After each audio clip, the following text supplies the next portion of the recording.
What's up? Welcome back to my channel. This is Make Your Money Make Sense with Tola. I'm your host, Tola. And on my channel, we talk about all things personal finance. If you're looking to get your life together financially, or you're just interested in personal finance, then this is the channel for you. And I would really love if you could subscribe.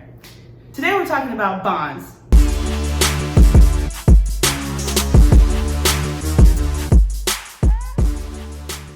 So we all know what debt is. I lend someone money and they promise to pay me back with some time. Well, bonds are debt instruments. If I get a bond from the bond issuer, I agree to lend the bond issuer money and they agree to pay me back with time with interest payments that are called coupons. Bonds are generally less risky than stocks and other types of investments because they're backed by collateral and they pay interest payments.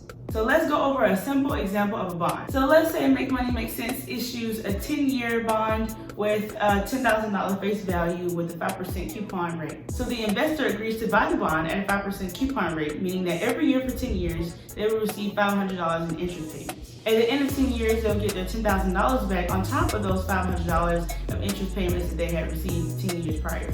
Face value is the amount that the bond issuer agrees to pay at the end of the maturity period. The maturity period and maturity date is the date that is time to be repaid. The coupon rate is the interest rate. Coupons equals interest.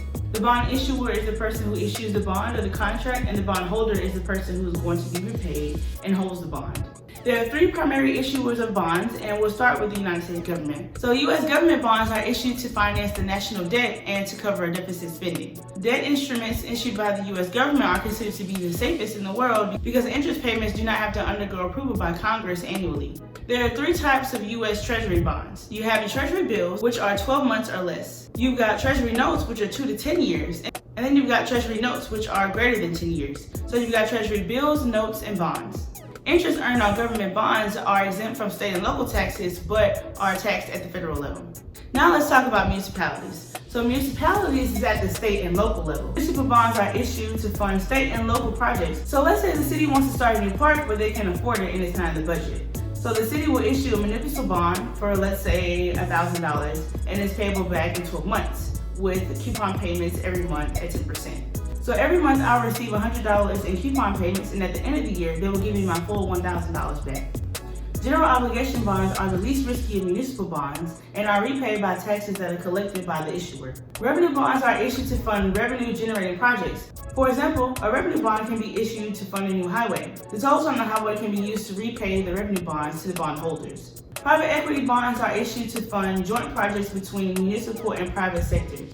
Good examples of these would be professional sports stadiums. Municipal bonds are tax-free at the federal level, but may be tax-free at the state level. Getting a bond from out of state, then you might have to pay taxes on that bond. The next type of bond are corporate bonds. So corporate bonds are issued by corporations to fund their ongoing projects, new acquisitions, or any other debt or projects. Corporate bonds can be backed by assets of the company like equipment, other loans. Income from corporate bonds is taxed at the state and federal level. Thank you so much for watching this video.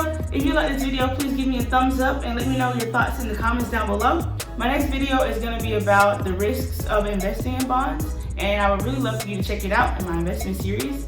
I'll leave a link for that in the description box down below. Also, if you get to like to know me better, I have some links in the description that talk about who I am and why I'm doing this. And find out more about me on my Instagram at It's Just Tola. Thanks again for watching this video. Please subscribe to my channel, and I'll see you next Tuesday.